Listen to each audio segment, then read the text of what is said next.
tahu pahami ala singkat-singkat doai makatai itu masih dua ke mahatopu masih dua dan apa dah bagas di situ narasumberna alana soal meditasi mulo bere ya lau so pelaku meditasi tapi bison mga pelaku meditasi jadi pasti bagas pengatusion na mengenai meditasi alain mulo mengenai habatahon sawotik wira ubat orang jadi opo kadeo kudo lai sumping depan oras ma to di madingin pero to di matubo oras hafidin salom alaihim sarupama ra maknani assalamualaikum warahmatullahi wabarakatuh di mana persis sama artinya alih bagas do artinya oras to di madingin per to di matubo sian Salom alaihim wasa jalaido pra seada prinsip dasar ini habatahon termasuk meditasi nibbana. Horas itu kan keras berasal dari oras horas tondi itu roh jiwa madingin itu teduh sejuk dia keras kuat berjiwa teduh bir itu keras lagi tuh tidak ada bahasa Indonesianya itu bir itu seperti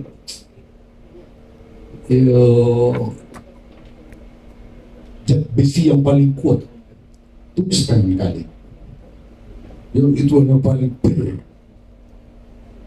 tondi betul dia juga kuat banget rohnya dan teguh. Saya simpulkan itu adalah proses meditasi menurut saya. Ya, bagaimana yang keras itu harus menjadi teduh. Dalam pengertian lain orang Batak itu berada pada tingkat kelembutan yang tertinggi sebenarnya.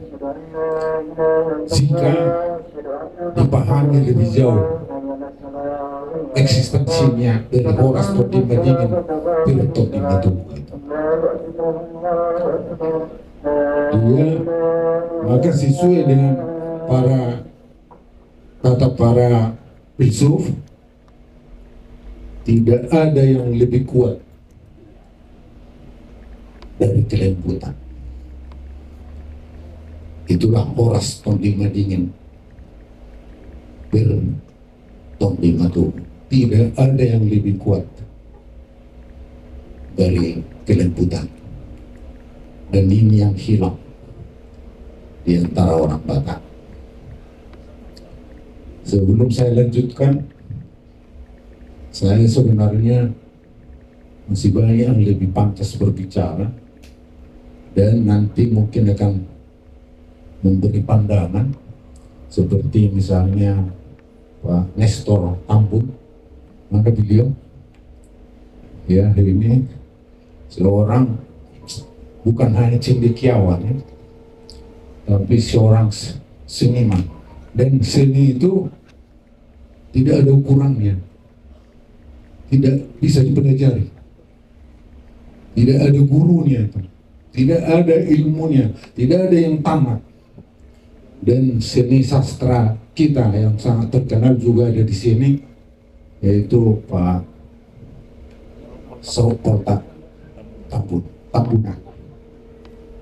Kalau dulu masih muda udah baca juga lah novel-novel beliau, apakah novel cinta dan novel sebagainya.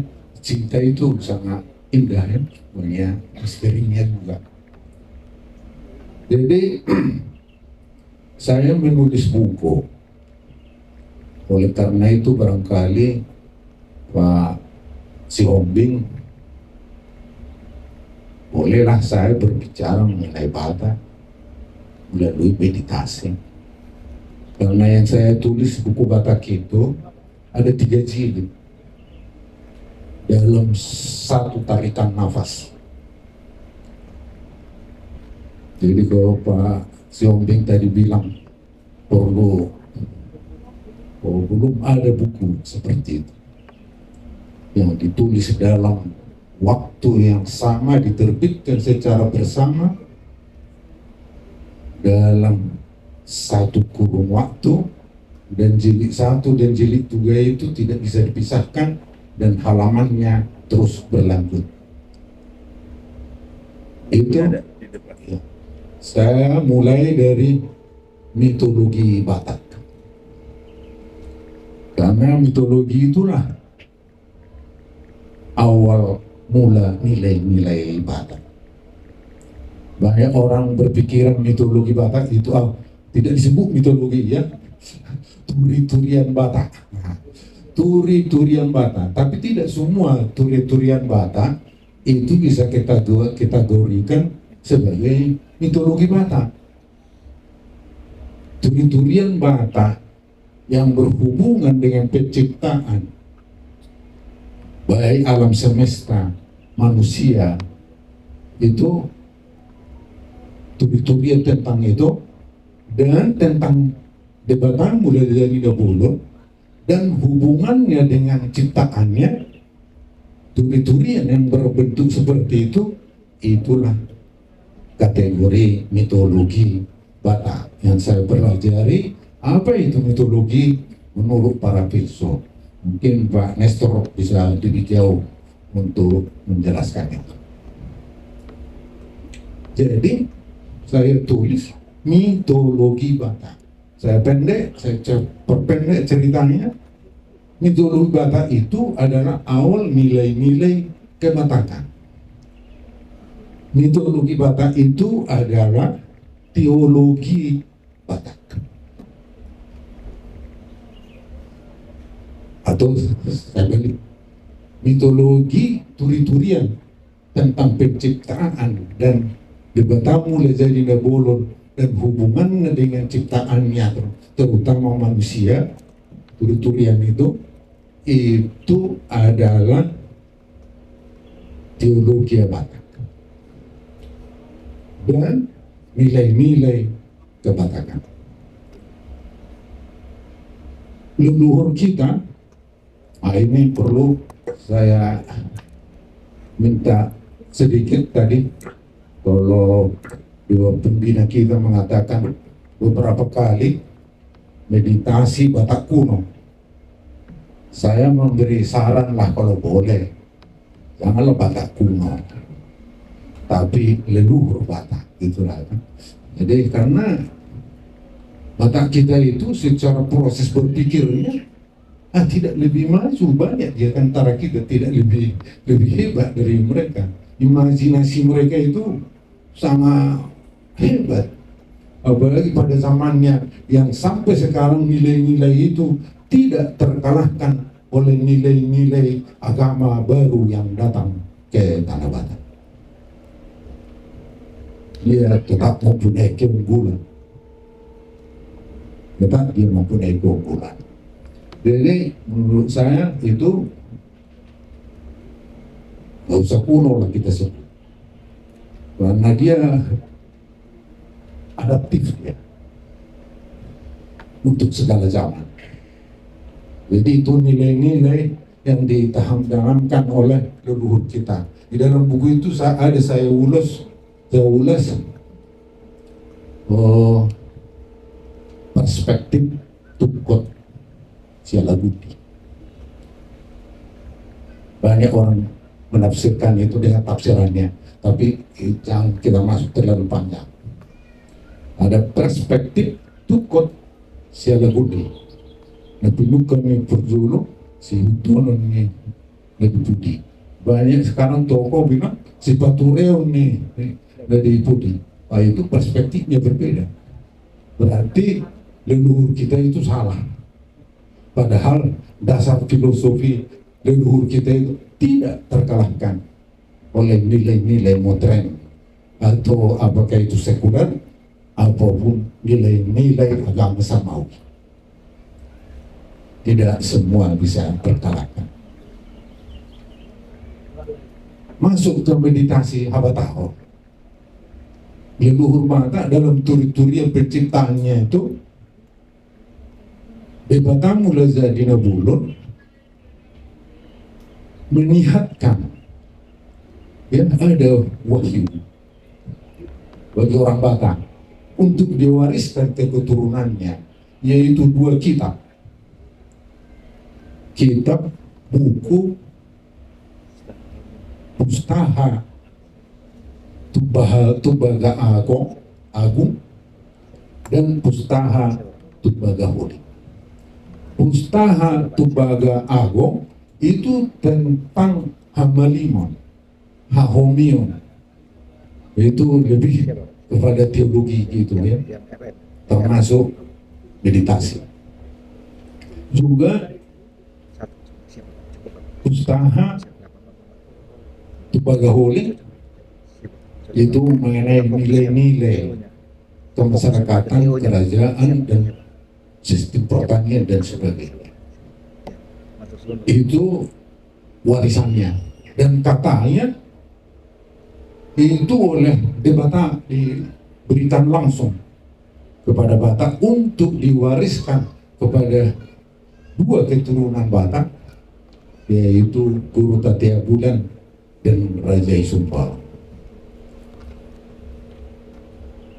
Dari situ awalnya itu kitab suci orang Batak. Tetapi di mana kitab suci itu tidak pernah kita temukan. Katanya itu ditulis dalam aksara Batak.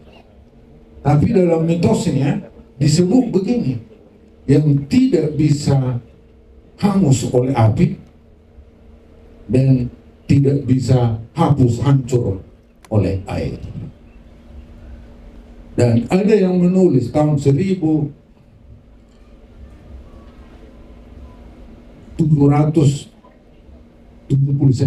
saya menemukan tulisan orang asing bahwa orang Batak itu punya kitab suci katanya. Tapi di mana kitab suci di sekarang dia tidak tahu. Jadi itu dipertanyakan. Tapi saya simpulkan, karena tadi dibilang tidak bisa hangus oleh api, tidak bisa hancur oleh air, ditulis dalam aksara Batak nilai-nilai itu ditulis dalam hati sanubari orang Batak. Kita semua mewariskan nilai-nilai Batak itu dari hati nurani kita masing-masing. Mengkuling budara Habatahomnya itu warisi dalam hati. Itu kita warisi nilai-nilai itu. Nilai-nilai dari buku ini menjadi dalian nutulu dan sebagainya. Masuk ke meditasi. Pernah orang Batak bermeditasi? Bagaimana teknik meditasi? Saya tidak punya pengetahuan yang memadai tentang itu. Tetapi adakah turi-turian bahwa orang Batak bermeditasi? Dari awal cerita orang Batak itu sudah ada. Kita sudah tahu, saya kira kita rata-rata sudah tahu itu bagaimana kisahnya Raja Uti. Raja Uti lahir tidak normal.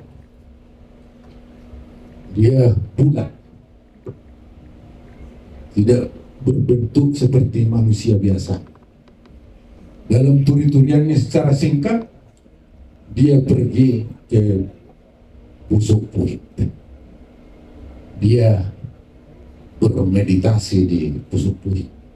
Meditasi dalam pengertian sederhana yang saya tahu, yaitu bagaimana cara kita memusatkan pikiran dan perasaan kita untuk tujuan memperoleh sesuatu. Agak sedikit berbeda dengan kontemplasi, dengan perenungan yang mendalam tentang berbagai hal, sehingga kita bisa melakukan, memperoleh nilai-nilai dan mentransformasi nilai itu kemudian kepada orang lain. Meditasi itu lebih kepada diri kita sendiri dan untuk memperoleh manfaat tertentu yang kita ingin tuju. Ada orang bermeditasi untuk sehat, ada orang bermeditasi untuk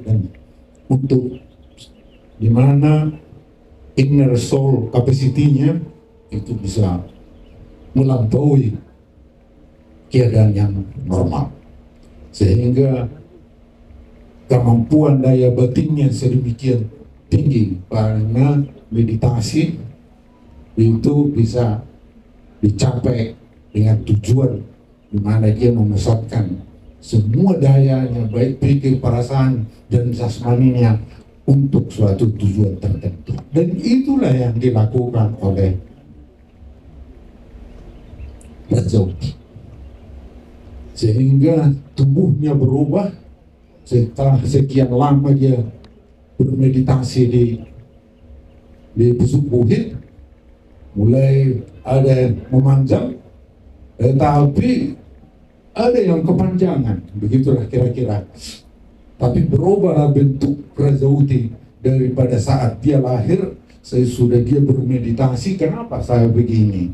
Dia bermeditasi berapa lama di Pusuk Puhit, dan dari situ dia berubah, dan menurut turi-turian itu dialah Raja Sakti orang Batak yang pertama, mempunyai keahlian-keahlian tertentu, dan dia tinggal di Barus, dan generasi seterusnya itu disebut Raja Hatorusa.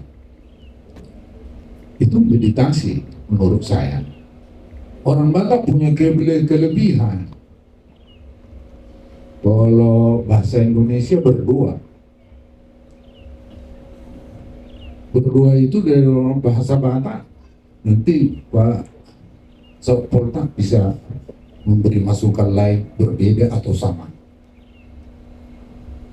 Orang Batak mengenal perkataan tangiang, itu lebih dekat menurut saya pemahamannya kepada meditasi. Tangi lebih memusatkan perhatian untuk menangi apa itu kuasa Tuhan. Tangi. Ada lagi satu lagi, tamiang.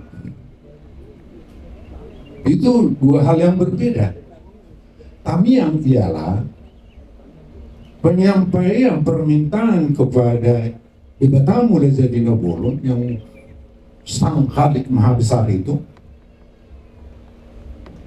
dengan sesajen tamiang, ada sesajennya.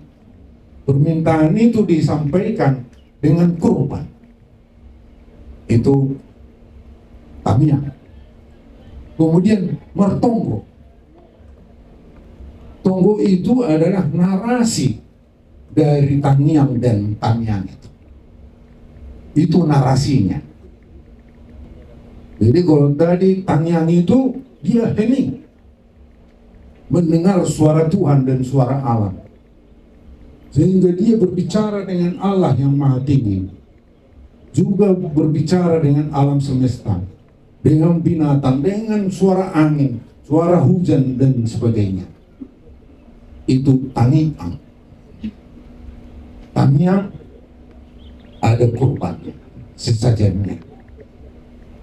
Tonggo ia melakukan permintaannya dengan narasi pemujaan kepada ilahi.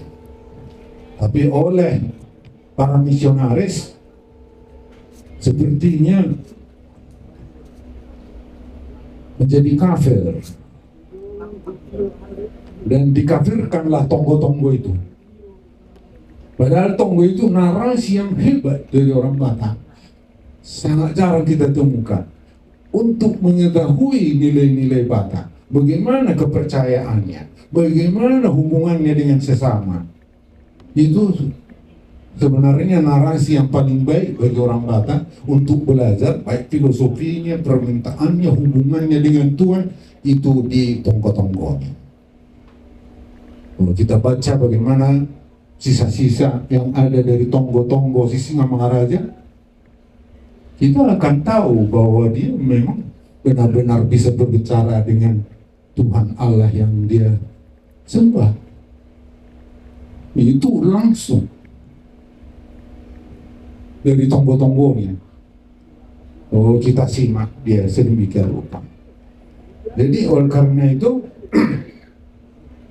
meditasi ini, kalaupun ini saya baca buku, saya pikir tadi kita hanya membahas ini, bagaimana ini meditasi Batak, Pohom Marhahomion ini, saya baca, saya ulang lagi beberapa poin penting, dan saya, kalau saya bilang 100% setuju, terlalu berlebihan. Hampir 100% setuju dengan isi buku ini. Dan menurut saya, inilah tradisi yang kurang dari orang Batak. Orang Batak nilai-nilainya tinggi. Tapi ada peneliti, beberapa disertasi yang saya baca, yang ditulis oleh para orang asing itu pada tahun 1900-an awal, 1900-an akhir, itu sampai menyebut begini. Telah diteliti Pustaka La'la di berbagai museum yang mereka selidiki, itu ternyata orang Batak tidak punya nilai-nilai moral. Kaget kita membaca itu, ya? Orang Batak katanya tidak punya nilai-nilai moral. Itu disertasi yang meneliti Pustaka La'la Batak yang tersedia di Leiden di mana. Oh, ternyata tidak salah mereka. Karena saya baca apa yang mereka teliti. Karena ada apa namanya itu indeksnya. Oh ini. Itu ternyata memang tidak ada pustaka agung di situ, lembaga agung. Itu hanya mantra, obat-obatan, ini. Tidak ada yang mengulas nilai-nilai Batak. Tidak ada aksara Batak. Pustaka Batak yang menulis dalian itu. Coba merhula-hula, menak tubuh, elek merbolu, satya mardonga sabda. Tidak ada aksara Batak di pustaka. Jadi pantas saja. Oleh karena itu kita nggak usah sakit hati, karena sesudah diteliti sekarang mudah melihat itu. Sudah banyak yang melakukan penelitian tentang pustaka Batak. Banyak disertasi dulu sampai sekarang mudah diteliti sedemikian cermat. Itulah tadi yang saya bilang, karena nilai-nilai kita itu diwariskan kepada kita di dalam hati kita, di mana suara darah kita itu sampai berbicara untuk memahami. Jadi orang Batak itu biarpun ayahnya tidak bilang begini, begitu, dia dengan belajar dengan hubungannya dengan makrokosmos ini, rupanya sudah punya talenta untuk memiliki healing seperti tadi itu, dan tangi terhadap mikrokosmos. Ini dari siri disertasi Dr. Philip Lubatoli, orang Batak pertama, seorang antropolog tahun 1953, menulis disertasi tentang Debata Muda Zari Nabolo, dan dia bilang itu sebagai high god Batak Toba. Di situ dia menjelaskan tentang kosmologi Batak. Dan dalam kosmologi Batak itu kita punya, kalau Alkitab bercerita berdua kincang berdua tuh, ya. Kita kalau dalam kosmologi orang Eropa itu dua, surga atau apa gitu lah.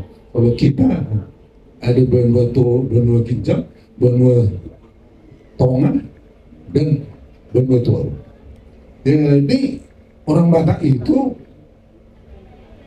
dia diikat dengan hubungannya dengan alam dan Tuhan itu harus menjaga keseimbangan antara makrokosmos dan mikrokosmos dalam kosmologi Batak. Jadi itu dasar hubungan sosial kita, dan meditasi saya kira itulah bagaimana mencapai keseimbangan yang tertinggi dalam hubungan dengan alam, dengan Sang Pencipta, terlepas itu agama apa yang dianut. Tetapi yang jelas Sang Khalik Maha Besar itu hanya satu, yang oleh orang Batak menyebutnya Debata Muda Zari Nabolo, yang oleh orang Yahudi bilang ya Yahuwah, Yahweh, Elohim dan sebagainya. Yang saudara-saudara sepupu kita menyebut Allah SWT. Itu agama Samawi. Agama Samawi itu adalah agama Abrahamik yang percaya kepada Tuhan yang dipercaya oleh Abraham. Ya, Yahudi percaya kepada Tuhan Abraham, orang Kristen percaya kepada Tuhan Abraham, orang Muslim percaya kepada Tuhan Ibrahim. Orang Batak mengenalnya Debata Muda Zari Nabolo. Memang ada Debata Muda Zari Nabolo yang lain. Sang Khalik Maha Besar, Nasomar Muda, Nasomar Uzuk, kata leluhur kita. Kalau kata Alkitab, Alfa Omega, yang awal dan yang akhir. Loh, kok ada yang akhir? Orang Batak tidak bermula, tidak bermula. Bahasa Batak lebih sempurna untuk menggambarkan Allah itu abadi. Nasomar Muda, Nasomar Uzuk, Nasada Situ Lusuk. Jadi oleh para orang lain menyebut itu Trimurti Batak, berbeda. Kalau si Philip menyebutnya itu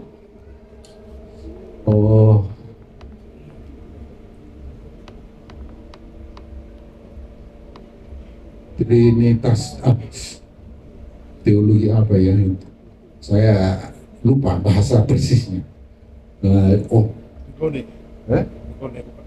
Bukan, tetap dia menjurus kepada Trinitas, tetapi itu Trinitas yang kuno lah, itulah kira-kira. Karena Philip Tobing memandang Debata itu imanen. Jadi oleh karena itu orang Batak dalam rangka meditasinya tadi, dalam rangka tanyangnya, dalam rangka tanyangnya itu, dan kemudian dibarengi dengan tonggo-tonggonya, ada musiknya untuk memuji Allah dan menjaga keseimbangan makrokosmos itu.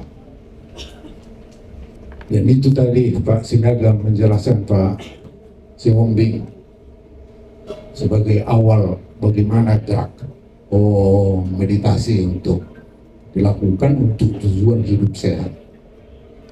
Bagi orang Batak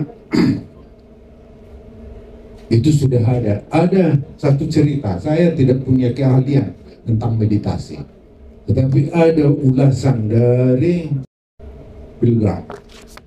Nama depannya lupa saya. Pilgrim yang mendirikan gereja di Balige.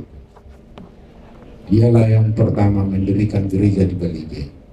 Jadi dia mengagumi cara Batak menortor. Jadi ketika ada sahabatnya meninggal, sahabat yang lain datang, dia melakukan gerakan yang sedemikian rupa.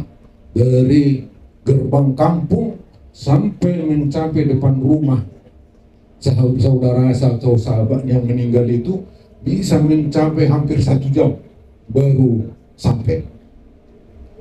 Dan itu gerakan yang bohong walaupun dengan musiknya, dan gerakan yang sedemikian rupa sehingga ekspresi mereka, baik saudara yang sedang berduka maupun dia, bisa ketemu untuk suatu permohonan apa kepada ilahi yang mereka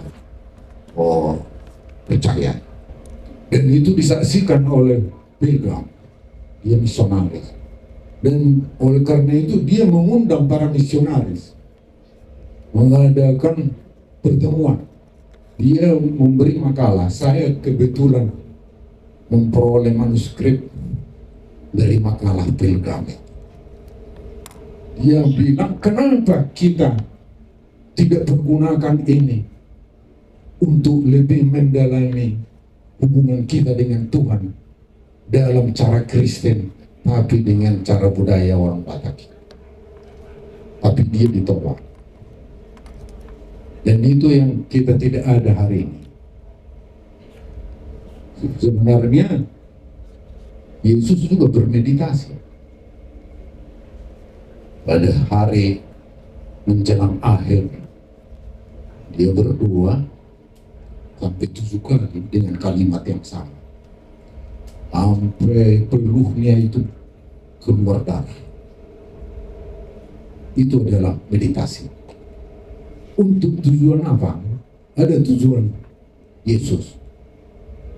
Bagaimana supaya yang akan dihadapinya itu, kalau boleh ambillah, jangan itu, jangan sampai. Tapi akhirnya walaupun begitu dia bilang, kehendakmu lah yang jadi. Dan akhirnya kebutuhan dia itu, yang dia itu ya kemampuannya menerima kehendak Allah. Itu saya kira meditasi. Adakah orang Kristen hari ini bermeditasi? Barangkali Pak Nestor nanti yang menjelaskan itu. Baik, masih ada waktu saya? Masih 5 menit lagi. Nanti, adakah kita bermeditasi hari ini? Adakah para panutan agama kita hari ini bermeditasi? Apakah meditasi dilarang secara teologis? Teologis mungkin ya, dalam ajaran Kristus. Berbeda lagi tuh teologi dengan ajaran Kristus ya. Teologi itu udah tafsir. Teologi menyebutkan beberapa denominasi. Dan itu gereja. Gereja bisa menyebut diri gereja Kristus, tetapi Kristen belum tentu sesuai dengan gereja itu. Itu harus di dua hal. Saya banyak itu tangannya Pak idola, pasti idola Pak Nestor, dari bukunya Tolstoy Pak. Nah, kerajaan Allah itu ada di dalam diri Anda. Menurut Tolstoy yang belum percaya waktu itu, sampai dia percaya bahwa ajaran Kristen itu bukan mistik, bukan, tetapi itu ajaran baru tentang kehidupan.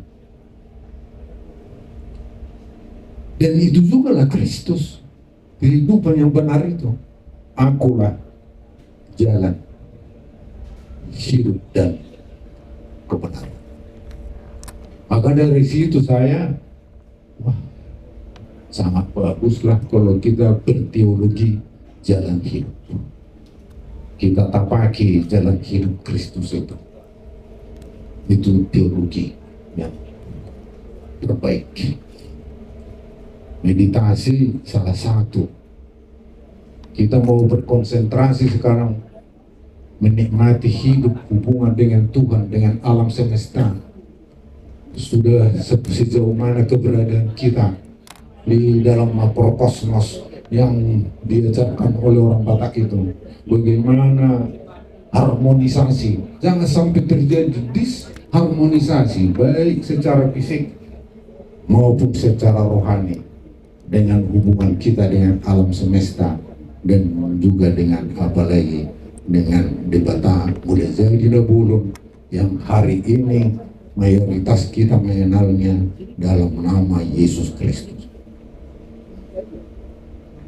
Saya baca beberapa kesalahan misionaris itu, maka para pendeta sangat terkejut membaca buku ini. Bahwa para misionaris itu sangat sedikit mempelajari nilai-nilai kebatakan. Secara etnologi tidak ada pendekatan yang memadai bagi orang Batak dalam para misionaris itu. Maka kita sesudah masuk ke Kristenan, kita kehilangan roh. Agak kaget itu enggak?